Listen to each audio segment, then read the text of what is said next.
J'ai entendu le mari de ma fille murmurer « Les pilules feront croire au naturel ». Et en cet instant, le monde s'est fissuré comme un vitrail brisé sous la pluie de Paris. J'ai attrapé le couteau de la cuisine, celui avec lequel nous avions fêté tant de Noël, et je l'ai enfoncé dans la paume de ma propre main pour ne pas hurler, pour ne pas alerter les ombres qui dansaient dans le couloir de notre appartement haussmannien. À minuit, j'ai fui dans la nuit humide de la Seine, le sang coulant comme une promesse de revanche, et j'ai juré sur les pavés glissants que ce serpent, ce beau-frère au sourire poli, paierait pour le poison qu'il distillait dans nos veines familiales. C'était il y a 3 ans, mais chaque nuit, ce murmure me réveille comme un fantôme en guenilles. Ma fille, Élise, si radieuse avec ses cheveux châtains cascadants comme la Loire en automne, gisait déjà inerte sur le sol de la salle de bain quand j'ai compris. Pas un accident, non. Un calcul froid, une équation où l'amour se dissout dans l'arsenic déguisé en médicament pour l'anxiété. Elle avait 32 ans, enceinte de 6 mois, et lui, Antoine, ce golden boy de la finance parisienne, avait décidé que son ascension sociale valait plus qu'une vie. J'ai fui non pas par peur, mais pour ourdir dans l'ombre ce que la lumière du jour ne pardonnerait pas. Car en France, on ne crie pas sa vengeance, on la sculpte, patiemment, comme un rodin taillant la pierre du désespoir. Paris, cette putain de ville-lumière, m'a avalé ce soir-là comme un amant perfide. J'ai erré le long des quais, le vent froid de l'hiver mordant mes joues, et je me suis réfugié dans un café miteux du Marais, là où les anciens résistants se réunissaient autrefois pour comploter contre l'occupant. J'avais 60 ans, veuve depuis 10 ans, et mon unique trésor était Élise, fruit d'un mariage raté avec un professeur d'histoire qui préférait les livres aux baisers. Antoine était entré dans nos vies comme un virus, charmant, ambitieux, avec ce sourire qui désarmait les banquiers et les beaux-pères. Il avait conquis Élise en un été à Saint-Tropez, où les yachts dansent sur la Méditerranée et où les secrets se noient dans le champagne rosé. Mais moi, je voyais clair dans son jeu. Ses yeux, trop froids, comme ceux d'un renard guettant la poule. Les jours suivants, j'ai feint l'absence. Officiellement, j'étais parti en Provence chez une cousine imaginaire, soigner un chagrin de mère inconsolable. En réalité, je louais une chambre sous les combles près de la Bastille, un taudis où les rats étaient plus honnêtes que les hommes. De là, j'observais. Antoine avait orchestré l'enterrement à la perfection. Cercueil blanc, rose blanche, discours larmoyant sur l'amour perdu. Élise était ma lumière. Avait-il sangloté devant la tombe du père Lachaise, entouré de collègues en costard-cravate qui hochent la tête comme des automates. Mais j'avais vu le dossier médical falsifié. Une overdose accidentelle, avait conclu le légiste, trop pressé pour creuser. Les pilules, ces fameuses pilules qu'il avait glissées dans son verre de tisane chaque soir, imitant un traitement pour ses migraines imaginaires. La trahison n'était pas seulement ce meurtre. C'était un édifice de mensonges empilés comme les strates de la tour Eiffel. Antoine avait épousé Élise pour son héritage. Non pas l'argent, que nous n'avions pas, mais mon secret. Celui que j'avais enterré avec mon mari, mort dans un accident de voiture suspect en 2013. Un chantage voilé, une lettre anonyme arrivée juste après leur mariage. Je sais pour les comptes offshore de ton défunt mari. Une donation à Élise, et nous oublions. J'avais payé, vidé nos économies pour un fonds fictif qu'il avait détourné. Élise ignorait tout. Elle croyait à notre pauvreté noble, à ses dîners frugaux dans notre petit appartement de Montmartre. Mais Antoine, ce serpent, avait fouillé, exhumé les squelettes financiers de mon passé. Pire, il avait convaincu Élise que j'étais fragile, alcoolique peut-être, pour l'éloigner de moi. Ta mère est instable, ma chérie. Laisse-moi m'occuper d'elle. Je gisais dans mon lit d'hôtel, les draps imprégnés d'une odeur de moisi et de regret, quand le premier fil de ma toile s'est tissé. Une voisine, une vieille concierge aux lèvres pincées comme un citron confit, m'avait glissé un indice. Antoine voyait une autre femme, une avocate ambitieuse nommée Claire, dans un hôtel discret de la rue de Rivoli. J'ai commencé par là, petite souris dans la nuit. Déguisée en femme de ménage, j'ai infiltré l'hôtel un soir de pluie battante. Le dossier de réservation portait son nom, et dans la corbeille de la suite 412, j'ai trouvé une boîte de pilules vides. Les mêmes que celles qui avaient empoisonné Élise. Arsenic pur, dilué pour simuler une crise cardiaque. Mon cœur a cogné comme un tambour de la Révolution, mais je n'ai pas pleuré. Non. J'ai souri, pour la première fois depuis la fuite. La vengeance, en France, n'est pas un cri primal. C'est une valse macabre, un menuet où chaque pas est calculé. J'ai contacté un ancien amant, un détective privé ruiné par les divorces des élites parisiennes. Marcel, avec sa moustache jaunie par le pastis et ses yeux qui ont vu trop de nuits blanches. Aide-moi, et je te paie en souvenir, lui ai-je dit au téléphone, d'une voix rauque comme le brouillard de la Loire. Il a ri, ce porc, mais il a accepté. Ensemble, nous avons reconstruit le puzzle. Antoine blanchissait de l'argent pour un cartel corse, utilisant les comptes de mon mari défunt comme couverture. Élise avait découvert des relevés bancaires suspects 2 mois avant sa mort. Elle l'avait confronté, menaçant de divorcer. Sa grossesse était un accident qu'il ne pouvait tolérer, un frein à sa promotion chez BNP Paribas. Mais le plus sombre, c'était mon rôle. Pour protéger Élise, j'avais géré les comptes offshore de mon mari, un historien corrompu qui s'était enrichi sur des artefacts volés en Afrique. Quand il était mort, poussé du pont de l'île de la Cité, avait-on dit, suicide, j'avais pris le relais, falsifiant des documents pour que l'argent disparaisse. Antoine l'avait su par un hacker corsé, et il m'avait fait chanter pour financer ses dettes de jeu. J'avais payé, silencieuse, portant le poids de ce péché comme une croix de Notre-Dame effondrée. Et maintenant, Élise était morte à cause de cela. J'avais gissé le crime, non pas en tuant, mais en taisant. Les mois suivants furent un lent empoisonnement de l'âme d'Antoine. D'abord, les rumeurs. Marcel avait infiltré son cercle. Un collègue soudoyé répandit qu'Antoine avait trompé Élise avec Claire, que la grossesse était un mensonge pour couvrir une liaison. Les invitations au dîner mondain se raréfièrent. Ses amis, ces hypocrites de Neuilly, le regardaient de travers. Puis, les preuves. J'ai glissé des copies de relevés bancaires, falsifiées juste assez pour impliquer Antoine dans le blanchiment, dans la boîte aux lettres de sa hiérarchie. Une perquisition discrète suivit. Rien de concluant, mais son bureau fut fouillé, son nom sali dans le monde comme un fait divers glauque. Il paniquait, je le sentais. Des appels anonymes de mon téléphone prépayé. « Qui es-tu, sorcière ?» Je riais dans le noir, imaginant son visage pâle sous les néons de son pantouse à la Défense. Claire l'avait quitté, hurlant qu'il était un monstre, un parvenu sans scrupules. Il avait tenté de me contacter, prétextant un deuil partagé, mais j'avais raccroché, ma voix un murmure, « Les pilules ont bien marché, n'est-ce pas ?» Silence assourdissant, puis le clic d'un combiné qui tremble. Pourtant, la trahison la plus profonde vint de moi-même. Dans un tiroir secret de mon appartement abandonné, j'avais caché une lettre d'Élise, écrite une semaine avant sa mort. « Maman, Antoine me fait peur. Il sait pour papa, pour l'argent. Il dit que si je parle, on nous ruinera tous. Mais je l'aime encore ou je crois. » Elle avait su. Et moi, j'avais choisi le silence, gisant le secret pour ne pas briser son bonheur illusoire. J'étais complice, non par malveillance, mais par amour tordu, ce poison français qui nous ronge comme le vin aigre. La nuit, je revoyais son visage gonflé par le venin, ses lèvres bleues murmurant « Maman » dans un dernier souffle. J'avais échoué. Et cette culpabilité était le carburant de ma rage. Le premier coup physique fut un accident orchestré. Antoine roulait en Porsche vers Deauville pour un week-end repentant avec Claire, ou ce qu'il en restait. Marcel avait trafiqué les freins, juste assez pour une glissade sur la route côtière, pluvieuse comme les larmes d'une Madeleine repentante. La voiture avait dérapé, heurté un arbre centenaire, et Antoine s'en était tiré avec des côtes cassées et une colonne vertébrale égratignée. Les journaux titraient « Accident banal pour le financier veuf ». Mais dans son hôpital de Rouen, je me suis glissé en visiteuse anonyme, déguisée en infirmière. Assis dans son lit, pansement taché de sueur, il m'a reconnu. « Toi » a-t-il craché, les yeux injectés de haine. J'ai souri, approchant une seringue vide de son bras. Les pilules étaient trop lentes. Cette fois, ce sera personnel. Il a supplié, se lâche. Racontez tout, le chantage, l'arsenic acheté sur le dark web via un contact corse, le plan pour me faire accuser après Élise, une overdose partagée, mère et fille emportées par la dépression. Son mao-mao, ce flip-flopping incessant, d'abord déni, puis aveu larmoyant, promesse de restitution. « Je t'aimerai comme une fille », a-t-il bredouillé. J'ai ri, un rire qui a fait trembler les murs de l'hôpital. Tu n'as jamais aimé personne, Antoine. Tu es un vide, un trou noir dans le tissu de nos vies. J'ai pressé le bouton d'alarme, feignant une crise, et les gardes l'ont emmené en isolement. Mais avant, j'ai glissé dans sa poche une photo d'Élise, enceinte, radieuse sous le soleil de Provence. Son talisman de damnation. De retour à Paris, la toile se resserrait. Les Corses, sentant l'odeur du sang, avaient coupé les ponts avec Antoine. Ses dettes enflaient comme une dette d'honneur mal rembourrée. Il avait tenté de fuir, billet pour Genève en poche, mais j'avais alerté Interpol avec des preuves fabriquées. Un faux passeport, des transferts suspects vers des comptes libyens. Arrêté à Orly, menottes au poignet, son empire s'effondrait. Les médias, ces vautours, se délectaient, le veuf empoisonneur, un scandale financier et conjugal. Sa famille, des bourgeois de Lyon, le reniait.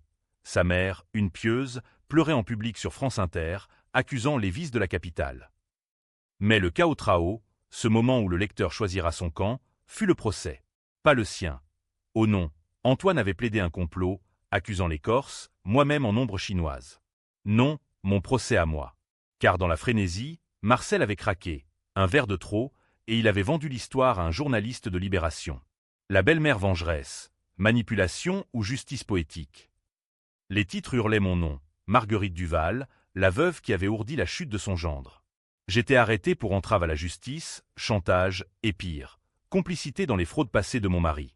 Le tribunal de Paris, cette arène solennelle avec ses boiseries sombres et ses juges impassibles comme des gargouilles de cathédrale, devint mon amphithéâtre.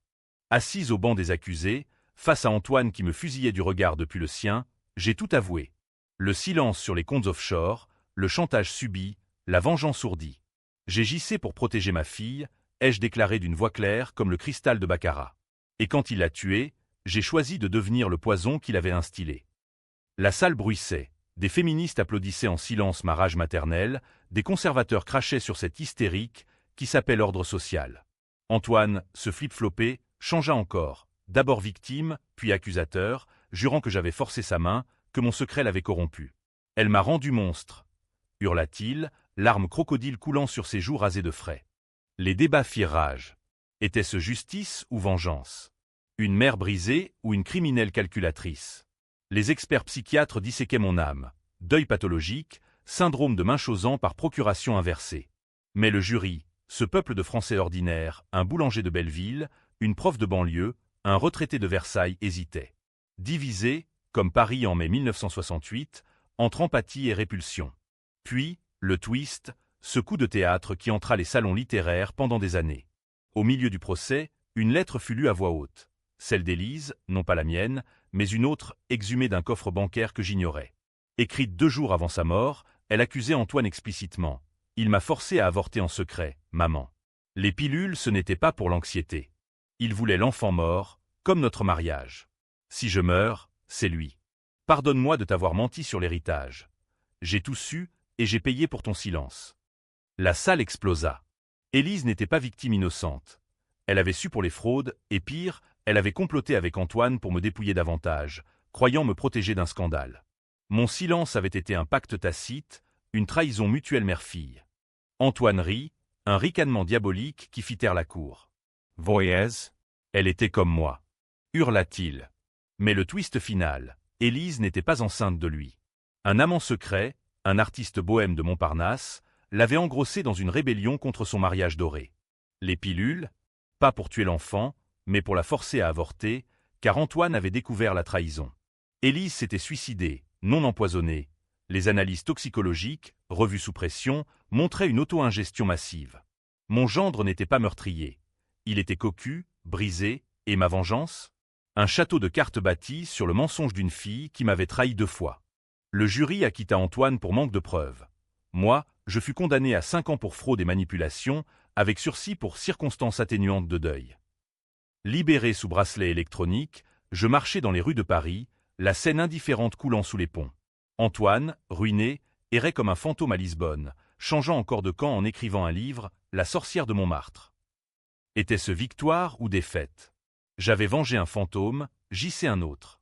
Et dans le twist, la France entière débat, la mère monstrueuse ou la fille perfide. La vengeance purificatrice ou le poison familial éternel. Aujourd'hui, à 63 ans, je vis reclus en Normandie, face à la mer qui grignote les falaises comme le temps nos regrets. Parfois, un corbeau croasse à ma fenêtre, et je murmure, les pilules ont bien trompé la nature, n'est-ce pas? Mais qui les a avalées en premier?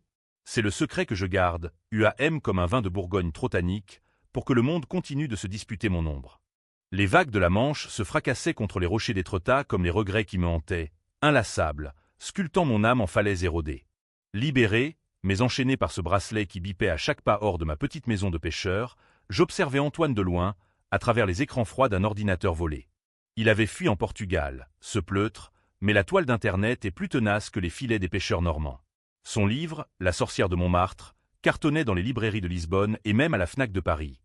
Un torchon où il me dépeignait en mégère assoiffée de sang, justifiant ses propres mensonges par ma folie maternelle. Les critiques en raffolaient, un thriller domestique à la Chabrol, où la bourgeoisie française se dévore elle-même. Ironie cruelle, j'étais devenu le monstre de son récit, tandis qu'il posait en victime repentante sur les plateaux de télévision portugaise. Mais le twist d'Élise me rongeait plus que tout. Ma fille, mon soleil, avait porté en elle non seulement un enfant illégitime, mais un mensonge qui gangrenait notre sang. J'avais fouillé, après le procès, dans les archives familiales que j'avais exhumées d'un grenier poussiéreux à Montmartre. Des lettres jaunies, des relevés bancaires froissés, Élise avait siphonné 50 000 € des comptes offshore pour financer son amant, ce peintre maudit nommé Julien, un raté qui exposait des toiles abstraites dans les galeries snobs du 6e arrondissement. Elle m'avait écrit une fois, dans une missive non envoyée, « Maman, je sais pour papa. Antoine m'a tout dit, et j'ai utilisé l'argent pour nous libérer. Pardonne-moi, mais c'est notre héritage empoisonné. » Notre. Elle m'avait trahi, oui, mais pour voler au dragon qui nous dévorait toutes les deux. Était-ce rédemption ou nouvelle lame dans le dos? Je décidai de creuser plus profond, car la vengeance, une fois goûtée, devient addiction, un absinthe qui trouble l'esprit sans jamais l'apaiser. Marcel, mon détective traître, avait disparu après avoir vendu mon âme au plus offrant, un chèque de 10 000 € pour son silence brisé. Je le retrouvai à Marseille, dans un bar portuaire où l'odeur de poisson frit se mêlait à celle de la trahison.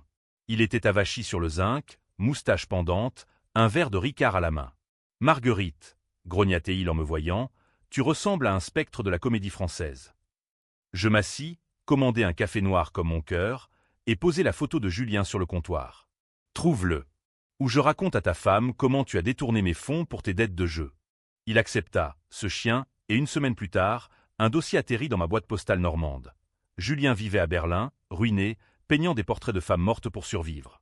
Élise l'avait quitté pour Antoine, mais pas avant de lui promettre l'enfant, un fils, peut-être, qui porterait le sang pur de notre lignée souillée. Julien ignorait la mort. Il croyait à un suicide banal, une overdose de désespoir. J'hésitais, le stylo en main, prêt à l'appeler. Lui dire quoi?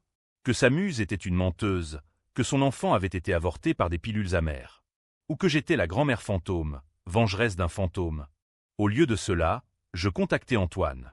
Un appel anonyme depuis une cabine rouillée sur la plage d'Étretat, le vent hurlant comme les mouettes affamées. « Lisbonne te protège-t-elle, beau-frère » murmurai-je. Silence, puis sa voix, brisée comme un vinyle rayé. « Marguerite, je sais que c'est toi. » Le livre, c'était pour expier. Expire. Ce mot, si catholique, si français dans sa fausse piété. Je ris, un gloussement qui fit sursauter un promeneur solitaire. L'expie sera complet quand Julien saura pour l'avortement forcé. Imagine, le cocu peignant à chute. Il supplia, changea de camp une fois de plus, d'ennemi à allié, promettant de restituer l'argent, de témoigner contre les Corses qu'il avait piégés. On peut s'unir contre le passé, Marguerite. Pour Élise. Pour Élise.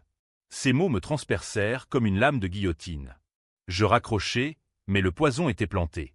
Les jours suivants, je tissai un nouveau fil, des emails anonymes à Julien, avec des extraits du livre d'Antoine, des photos volées de notre procès. Ta Élise n'est pas morte par accident. Son mari l'a forcée à tuer votre enfant. Julien mordit à l'hameçon. Il revint à Paris, contactant les médias, un Allemand enragé dans la ville des amours perdus. Une interview sur BFM TV, Élise était enceinte de moi. Antoine l'a assassinée moralement. Le scandale rebondit, plus vif qu'un feu d'artifice du 14 juillet. Antoine, acculé à Lisbonne, fut extradé pour nouvelle enquête, homicide involontaire, chantage aggravé. Le débat public s'enflamma. Sur Twitter ou X, comme on dit maintenant, les camps se formaient. Les uns me voyaient en héroïne tragique, une mère qui avait démasqué un système patriarcal où les femmes paient pour les péchés des hommes. Vengeance maternelle, Marguerite Duval, la nouvelle Antigone, tweetaient les féministes de Sorbonne. Les autres, ces réactionnaires de province, me lapidaient virtuellement, une criminelle qui sème le chaos familial. La France n'a pas besoin de ces drames byzantins. Antoine, dans sa cellule de Fresnes, flip-flopait encore, accusant Julien d'être le vrai poison, puis avouant avoir su pour la grossesse et les pilules, mais prescrites par un médecin complice pour soulager Élise de son fardeau. Je visitais Fresnes un après-midi pluvieux, autorisé par un juge compatissant. Antoine, amaigri, yeux creux comme les catacombes, me fixait à travers la vitre. « Tu as gagné, sorcière !» crachatait-il. Mais Élise, elle rirait de nous deux, marionnette dans ton théâtre cruel. Je posai ma main sur la glace, comme pour la briser. Elle a commencé, Antoine. Avec ses mensonges. Nous ne sommes que les échos. Il pleura alors, vraiment, et murmura un secret final. Les Corses n'étaient pas des fantômes. C'était mon mari, avant sa mort, qui les avait introduits dans nos vies pour financer ses vices. Élise l'avait su, et moi aussi, au fond. Le cycle du poison était familial, une malédiction bourbonienne. Libéré sous caution, l'argent d'un oncle corse, Antoine disparut à nouveau, direction l'Espagne cette fois. Mais Julien, ce nouvel acteur, devint mon allié improbable.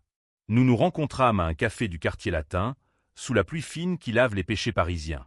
Il était grand, échevelé, avec des mains tachées de peinture bleue comme la mer. « Pourquoi me haïssez-vous » demanda-t-il, voix tremblante. Je lui tendis la lettre d'Élise, celle sur l'avortement. Parce que j'aime ce qu'elle aimait en toi. Et parce que la vengeance n'est jamais solitaire. Ensemble, nous complotâmes le coup final. Une exposition à Berlin, où Julien dévoilerait des toiles inspirées d'Élise, des portraits hantés, avec des ombres d'Antoine en serpent enroulé. Invité d'honneur, un faux mécène, en réalité un flic sous couverture, attirant Antoine hors de sa tanière. Il vint, ce fou, attiré par la gloire posthume. À l'ouverture, sous les flashs des critiques d'Art Forum, Julien le confronta. « Pour notre fils, que tu as tué dans son ventre ?» Antoine blêmit, nia, flip-flopa en accusant Élise d'hystérie. Mais la police surgit, menottes cliquetant comme un verdict de la Cour des comptes. Le procès Bi fut un cirque. Témoignages croisés, moi en témoin star, bracelet aux pieds, décrivant le murmure fatal. Julien pleurant son enfant perdu. Antoine, changeant de version toutes les audiences, victime des Corses, puis amant trompé, puis complice forcé. Le jury, épuisé, le condamna à 20 ans pour homicide involontaire et fraude. Mais le twist mineur, pendant l'audience, un test ADN révéla que l'enfant n'était ni de Julien ni d'Antoine. Un troisième homme, un collègue d'Élise, anonyme dans l'ombre. Élise, reine des mensonges, avait joué avec nous tous.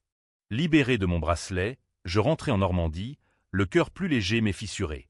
Antoine pourrissait à Clairvaux, écrivant des lettres de haine que je brûlais sur la plage. Julien exposait à Paris, dédié à Élise, ombre et lumière. Et moi, je plantais un jardin, rosier noir comme la nuit de ma fuite. La vengeance avait eu lieu, mais à quel prix?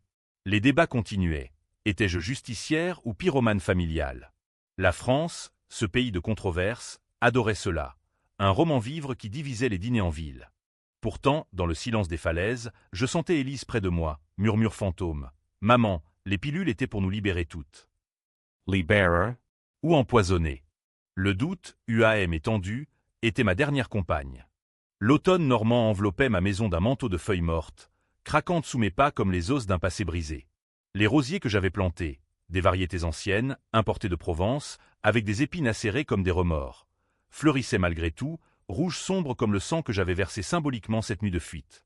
Antoine croupissait à Clairvaux, sa correspondance interceptée par des gardiens véreux que j'avais soudoyés avec les restes des fonds offshore. Une ironie, puisque c'était cet argent maudit qui avait lancé la machine infernale. Ces lettres étaient des cris étouffés. « Tu m'as volé ma vie, Marguerite. » Mais Élise, elle était la mienne avant d'être tienne. Mensonge, encore. Mais le doute s'insinuait, tenace comme la brume matinale sur la mer. Julien m'avait invité à Paris pour l'exposition, un geste de gratitude ou de pitié, je ne savais. Le train depuis Le Havre serpentait à travers les champs labourés, et je repensais à ce troisième homme, ce fantôme ADN révélé au procès. Élise l'avait croisé lors d'un congrès médical. Elle était pharmacienne, ironie du sort, spécialisée en toxicologie. Son nom, Pierre, un cardiologue discret de l'hôpital Saint-Louis, marié, père de 2 enfants. J'avais engagé un nouvel allié, une hackeuse freelance de Nanterre, une gamine aux cheveux teints en bleu qui vivait de bitcoin et de secrets. 500 €, et je fouille son cloud, avait-elle dit, yeux pétillants derrière ses lunettes à monture épaisse. Le dossier arriva par mail crypté. Pierre avait prescrit les pilules à Élise, non pour avorter, mais pour traiter une dépression post-partum anticipée. Mais les doses? Fatales si doublées. Et qui avait doublé? Élise elle-même, note suicidaire cachée dans son téléphone. Si Antoine ne m'aime plus, que tout s'arrête naturellement. Le choc me frappa comme un coup de vent du nord. Ma fille s'était tuée, oui, mais avec une aide passive. Antoine sachant, Pierre ignorant, moi absente. La vengeance contre Antoine n'était que justice partielle. Le vrai coupable était le silence familial, ce voile français tissé de non-dits et de convenances. À la gare de Saint-Lazare, sous la verrière fumante, Julien m'attendait, un bouquet de lys blanc à la main. Fleur de deuil ou de pureté feinte. Pour Élise, dit-il, voix rauque d'accent berlinois. Nous marchâmes jusqu'à la galerie du Marais, où ses toiles accrochées comme des plaies ouvertes attiraient une foule de bobos en cachemire. Critiques d'art sirotant du chardonnay bio, collectionneurs cherchant l'âme dans l'abstrait. L'exposition s'appelait Ombre empoisonnée, un hommage qui piquait comme de l'arsenic dilué. Au centre, un portrait d'Élise. Son visage, que j'avais fourni en photo, dissous dans des tourbillons de bleu et rouge, un serpent d'or enroulé autour de son cou. « C'est elle, » murmura Julien, larmes aux yeux. « Et l'enfant que nous aurions eu. » Je hochai la tête, mais mon esprit vagabondait vers Pierre. Je l'avais contacté anonymement, une lettre postée de Deauville. « Vous avez prescrit la mort à Élise Duval. Rendez-vous à la galerie ce soir, où le monde saura. » Il vint, se lâche, costume gris impeccable, cravate nouée comme un nœud coulant. Se faufilant dans la foule, il me reconnut. Les journaux avaient diffusé mon visage hagard. « Madame Duval, c'était un suicide, » balbutia-t-il, sueur perlant sur son front chauve. Je le traînai dans une arrière-salle, où les toiles non exposées s'entassaient comme des regrets. « Vous saviez pour Antoine? Pour les pressions ?» Il nia, flip-flopa comme Antoine, d'abord innocent, puis confessant avoir suspecté une surcharge médicamenteuse, mais Élise avait insisté. Elle voulait disparaître naturellement, disait-elle, pour ne pas blesser personne. Ne blesser personne. Ce mantra bourgeois, cette politesse mortelle qui avait tué ma fille. Je sortis un enregistreur de mon sac, capturant ses aveux tremblants. « Allez, Pierre. Sauvez votre mariage, vos enfants. Testifiez contre Antoine pour complicité. » Il accepta, ce vermisseau, et le lendemain, une nouvelle plainte fut déposée. Pierre comme témoin clé, accusant Antoine d'avoir influencé les prescriptions via des conseils amicaux. Le scandale gonfla comme une marée montante. Articles dans le Figaro, débats enflammés sur CNews où des éditorialistes s'arrachaient les cheveux, une famille française en déliquescence, la mère vengeresse ou la victime collatérale. Les camps se durcissaient. Les progressistes voyaient en moi une icône de la transparence féminine, brisant le tabou du suicide assisté. Les traditionalistes hurlaient au lynchage médiatique. Où est la présomption d'innocence? Antoine, depuis sa cellule, envoya un avocat furieux. Cessez, Marguerite. Élise voulait mourir. Lisez son journal intime, il est chez le notaire. Le journal. Ce mot me transperça. Élise en avait tenu un, depuis l'enfance, un cahier relié cuir que je lui avais offert pour ses 10 ans, rempli de rêves de province et de baisers volés.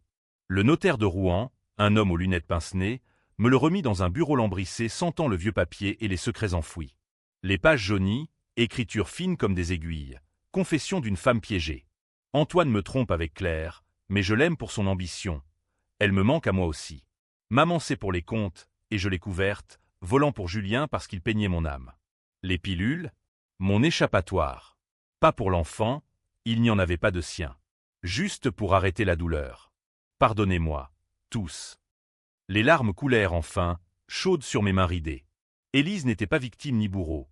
Elle était humaine, brisée par les attentes françaises, mariage parfait, carrière fulgurante, mère idéale. Son suicide était un acte de rébellion douce, un naturel, fin pour ne pas scandaliser. Et moi, en vengeant un meurtre imaginaire, j'avais exhumé sa vraie tragédie. Un amour multiple, un secret triple, une vie étouffée par le silence. Je brûlai le journal sur la plage normande, les flammes dansant comme des feux follets, et jurai de clore le cycle. Mais la vengeance, cette garce, ne lâche pas si facilement. Julien et Pierre devinrent mes ombres. Le premier, amant et conduit, cherchant rédemption dans l'art. Le second, médecin tourmenté, divorçant pour cause personnelle. Ensemble, nous tendîmes un piège final à Antoine. Une rencontre feinte à Deauville, prétexte d'un règlement à l'amiable pour les fonds. Il vint, paranoïaque, escorté d'un avocat corse bedonnant. Sur la promenade des planches, vent salé fouettant nos visages, il me fit face. « Assez, Marguerite. Élise nous a tous manipulés. Moi avec ses mensonges, toi avec ton chantage originel. Signons et oublions. » Oublier. Je sortis le journal reconstitué, pas brûlé entièrement, juste les pages clés photocopiées. Lisez, Antoine. Elle voyissait autant que moi. Il lut, pâlit, et pour la première fois, ne flip-flopa pas, elle voulait mourir. Balbutia-t-il. Oui. Et dans ce aveu partagé, une trêve fragile naquit. Mais Pierre surgit, micro caché, enregistrant tout. La police suivit, et Antoine fut accusé de non-assistance à personne en danger, savoir pour les pilules et ne rien faire. Condamné à 10 ans supplémentaires, il s'effondra en cour, hurlant « C'est Élise la coupable ». Sa faiblesse nous a tous condamnés. Le public se divisa plus que jamais. Élise, icône tragique ou égoïste fatale. Ma vengeance, catharsis collective ou chasse aux sorcières. Je rentrai en Normandie, Julien à mes côtés pour un temps, un amour platonique, peinture contre souvenir. Pierre disparut en Australie, fuyant ses fantômes. Et Antoine, il écrivit depuis sa prison, non plus haine, mais confession. Peut-être que les pilules étaient pour nous tous, un naturel forcé dans un monde artificiel. L'hiver vint, neige sur les falaises, et je me demandais si la fin était heureuse ou bicacéache. La paix, peut-être, dans l'acceptation UAM. La neige normande tombait en flocons lourds, comme des secrets trop longtemps gardés, couvrant les falaises d'un voile blanc qui masquait les abîmes. Julien était reparti à Berlin, emportant une toile inachevée, mon portrait, yeux hantés par la mer, bouche pincée en un sourire amer. Pour clore le chapitre, avait-il dit, baiser fraternel sur la joue. Mais les chapitres ne se ferment pas si facilement en France. Ils s'entrelacent, comme les vignes de Bordeaux s'enracinant dans un sol argileux imprégné de siècles de vendanges amères. Antoine, depuis Clairvaux, m'envoyait des missives sporadiques, non plus venimeuses, mais philosophiques, citant Camus et Sartre sur l'absurdité de la vengeance. Nous sommes tous Sisyphe, Marguerite, poussant notre rocher de regret. Je les lisais au coin du feu, thé brûlant à la main, et riais doucement ce flip-flopé ultime, transformant sa cellule en salon existentialiste. Pierre, l'ombre australienne, m'avait contacté par email. J'ai divorcé. Les enfants me haïssent, mais la vérité libère, n'est-ce pas? Non, Pierre. La vérité est une lame à double tranchant, coupant le menteur et le révélateur. Son témoignage avait scellé le sort d'Antoine, mais au prix de sa propre chute. Radiation de l'ordre des médecins, procès pour négligence. Il peignait maintenant, ironie, des paysages abstraits inspirés de Monet, pour expier les couleurs que j'ai effacées. Nos échanges étaient brefs, chargés de non-dits, comme des lettres de résistants sous l'occupation. Le printemps ramena les touristes à Étretat, ces Anglais roast-beef photographiant les arches naturelles comme si la nature pouvait être domptée. Parmi eux, une silhouette familière, Claire, l'ex-maîtresse d'Antoine, avocate reconvertie en biographe. Elle m'aborda sur la plage, talons enfoncés dans le sable humide, tailleur chic défiant le vent. « Madame Duval, je prépare un livre sur votre saga. La permission de vous interviewer ?» Ses yeux, verts comme l'absinthe, pétillaient de curiosité malsaine. Je l'invitai chez moi, thé et madeleine sur la table rustique, et elle déroula son magnéto. Pourquoi la vengeance? Était-ce pour Élise, ou pour vous punir vous-même? Bonne question, Claire. Je parlais, voix calme comme la marée basse, du murmure entendu, de la fuite nocturne, des fils tissés dans l'ombre. Elle notait frénétiquement, mais je voyais le piège. Elle flip-floperait comme les autres, vendant mon histoire au plus offrant, transformant ma douleur en best-seller. Et le twist? Demanda-t-elle, se penchant. Élise s'est suicidée. Mais était-ce vraiment naturel, ou forcé par nos silences collectifs? Elle hocha la tête, excitée.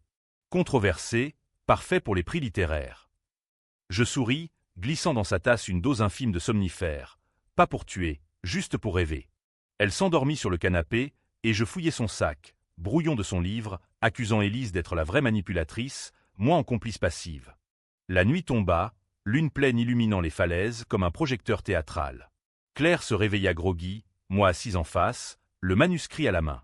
Vous voyez, Claire? La vengeance n'est jamais finie. Elle mute, comme un virus français. Elle paniqua, accusa, mais je l'enregistrai à mon tour. Aveu sur comment Antoine l'avait initiée au chantage, comment elle avait conseillé les pilules pour simplifier le divorce. Il voulait la fortune offshore, pas Élise, murmura-t-elle, larmes coulant. Un nouveau fil pour la toile. Je l'envoyai à la police, anonymement, et Claire fut interrogée, son livre avorté comme une grossesse non désirée. Antoine apprit la nouvelle en prison, et sa lettre suivante fut un hurlement. « Tu as touché à Claire ?» Monstre. Elle était innocente. Innocente? Personne ne l'était dans cette fresque de trahison. Mais le twist qu'il ignora. Claire portait son enfant, un second scandale, ADN confirmant la paternité pendant son incarcération. Elle avorta, seule, écrivant un blog anonyme, l'enfant d'un serpent, mon MeToo familial. Les médias s'emparèrent, divisant encore, Claire en victime secondaire ou opportuniste tardive. Ma vengeance, extension tentaculaire ou spirale destructrice. Julien revint alors, alerté par les gros titres.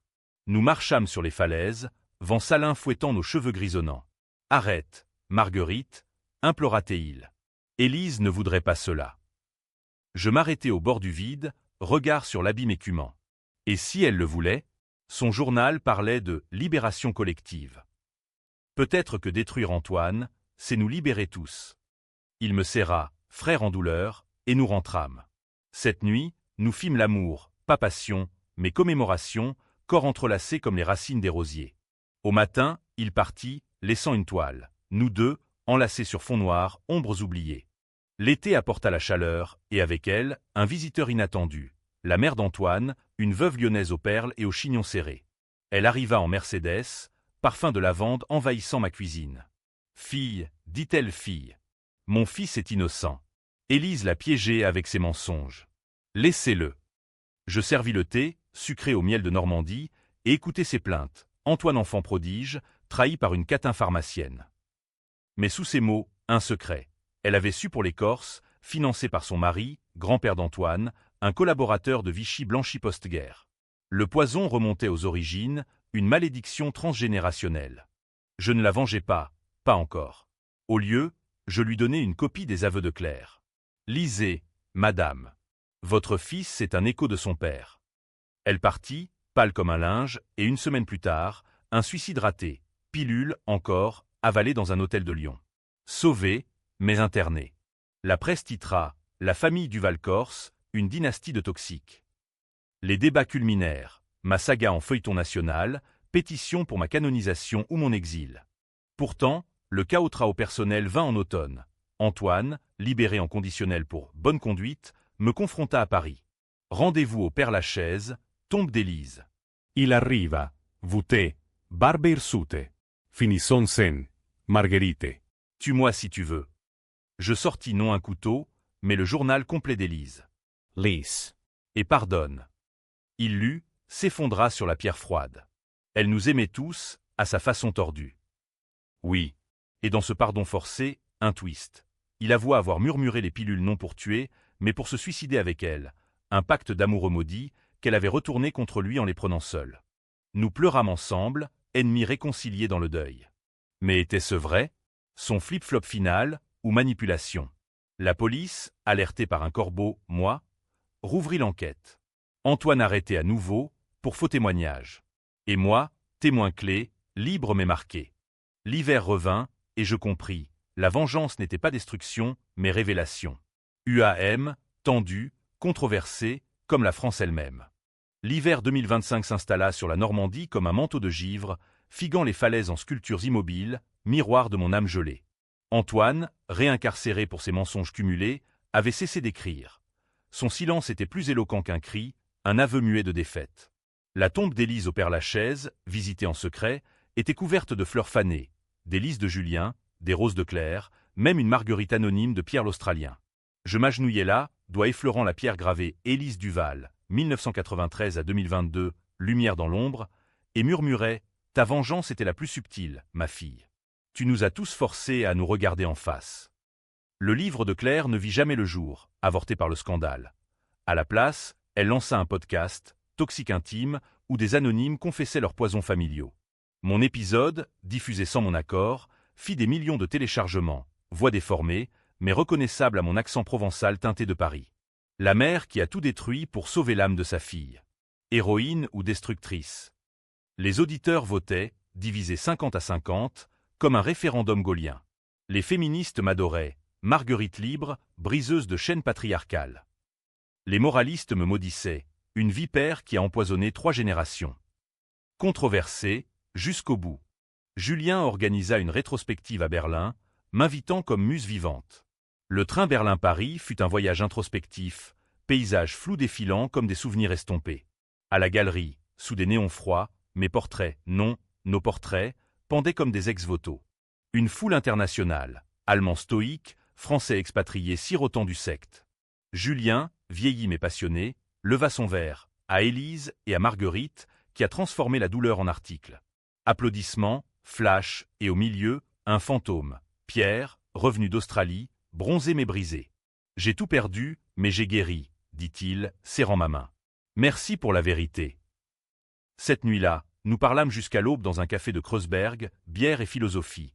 Le suicide d'Élise comme acte existentiel, la vengeance comme catharsis collective. En France, on appelle ça du théâtre de l'absurde, rit Pierre. Oui, un Beckett familial, où les personnages attendent non Godot, mais la révélation finale. Et elle vint, brutale, un appel de la police française. Antoine s'était suicidé en cellule, pilule volée à l'infirmerie, avalée naturellement. Note laissée, pour Élise. Marguerite a gagné, mais nous perdons tous. Le twist ultime, causant le débat éternel. Était-ce vrai repentir, ou dernier flip-flop, un suicide théâtral pour me hanter? Les funérailles furent privées. À Lyon, sa mère, sortie de l'asile, me fusillant du regard depuis le cimetière. Tu l'as tuée, sorcière. Non, madame. Le silence l'a tuée, comme nous tous. Je ne pleurais pas. Au lieu, je rentrais en Normandie, plantant un rosier sur l'enfant imaginaire d'Élise, une variété blanche, pure comme un mensonge non dit. Aujourd'hui, décembre 2025, je vis recluse, écrivant ces lignes pour un éditeur anonyme. La vengeance s'achève en bicacéage douce amère. Paix pour les survivants, mes ombres allongées. Ai-je gagné? Les débats persistent. Forum en ligne, dîner parisien, article dans le Nouvel Obs. Étais-je justicière, victime ou monstre? La France adore cela. Une histoire UAM, tendue, qui divise comme la guillotine divisait les têtes. Et dans le murmure du vent sur les falaises, j'entends encore, les pilules feront croire au naturel.